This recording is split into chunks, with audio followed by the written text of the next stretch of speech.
Hi, hi. I wanted to talk a little bit about religion today.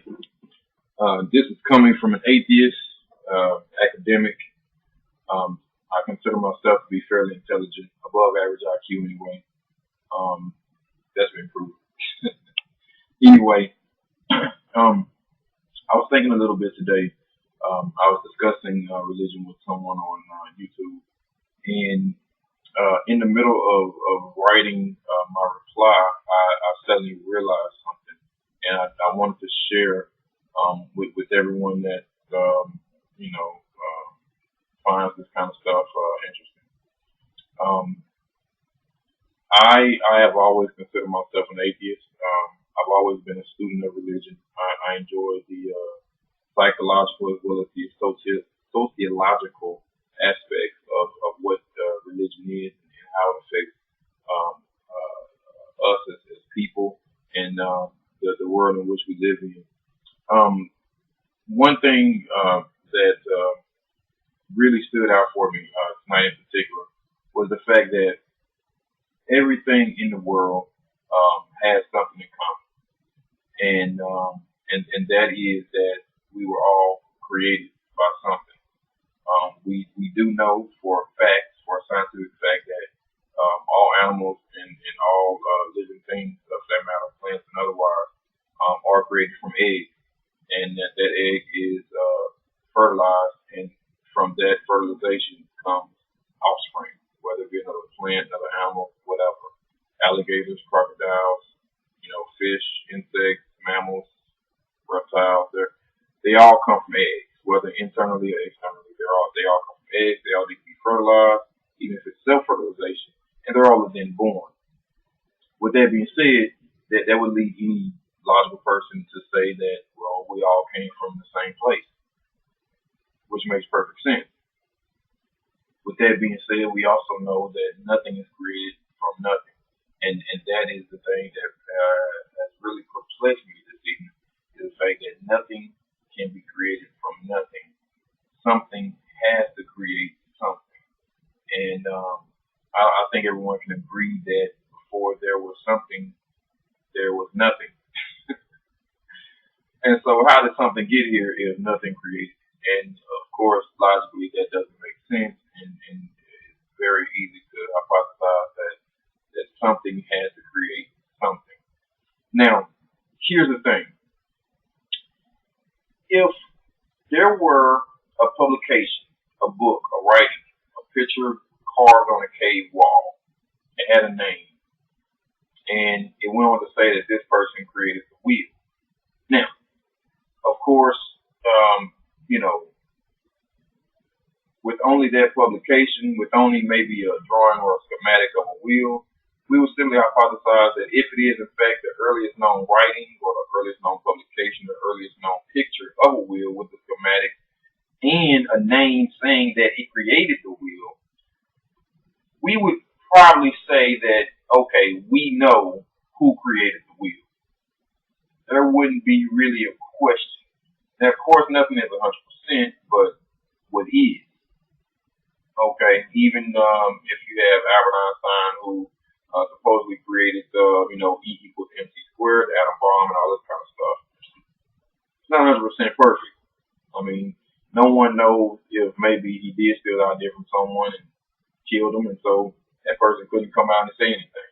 Point is, it's a possibility. It may be a 0.00001% chance that it's a possibility, but it's still a possibility. So for 100%, we can't say for sure we know what Albert Einstein created. Nor can we say 100% that we know what Alexander Graham Bell created. All we know is that the earliest publication, the earliest schematic of that invention had his name on it.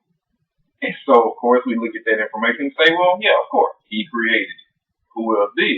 No one has said anything. No one has written anything. So, of course, he did.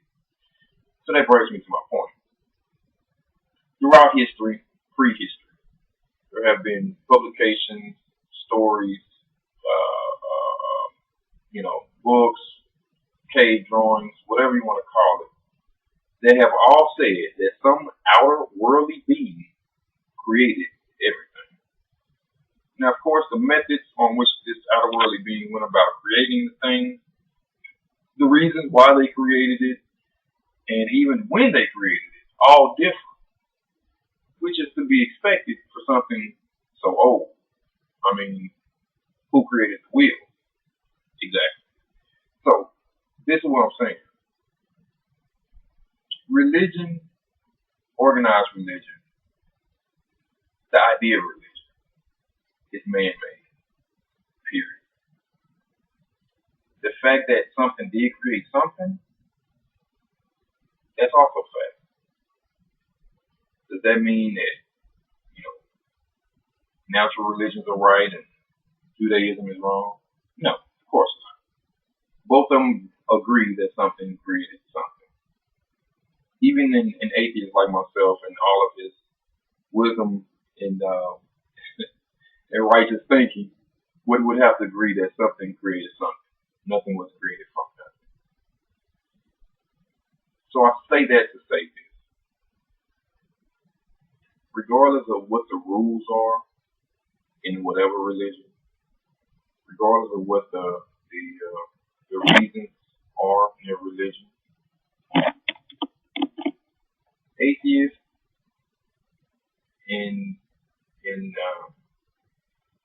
since we're on YouTube, Christians, Muslims, they all believe the same thing. Something created something. Okay.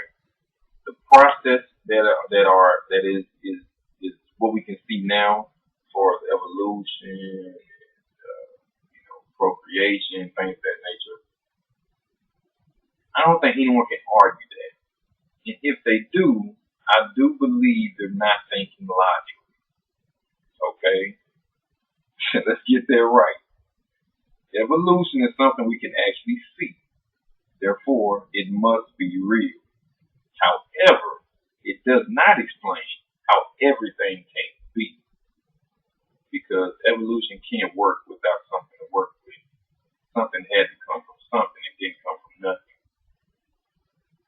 So, I just wanted to share that piece of information. That was kind of my aha moment tonight.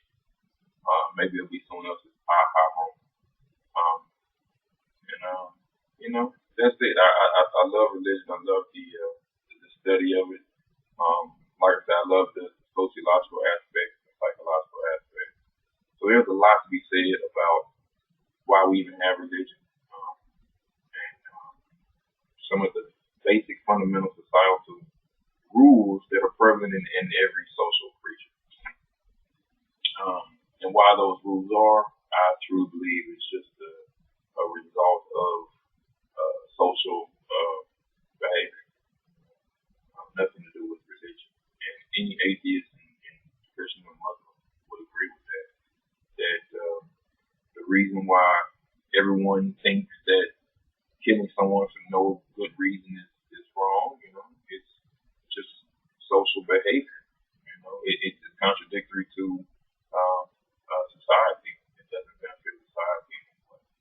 I don't think anyone would disagree with that. Whether or not we're going to go to heaven or hell because someone decides to whack out and kill 100 people, no one knows. What we do know is that there has been a publication that says it will. That publication was dictated by an outer worldly being.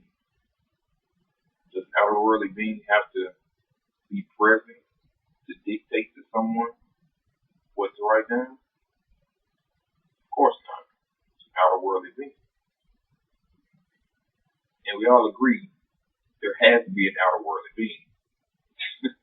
Because, of course, before there was a world, there was something that created something.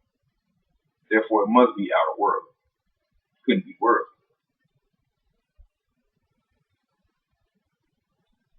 I don't know. And that's the truth. So, that's it. I'm sure I'll be posting more videos on this. So, look out for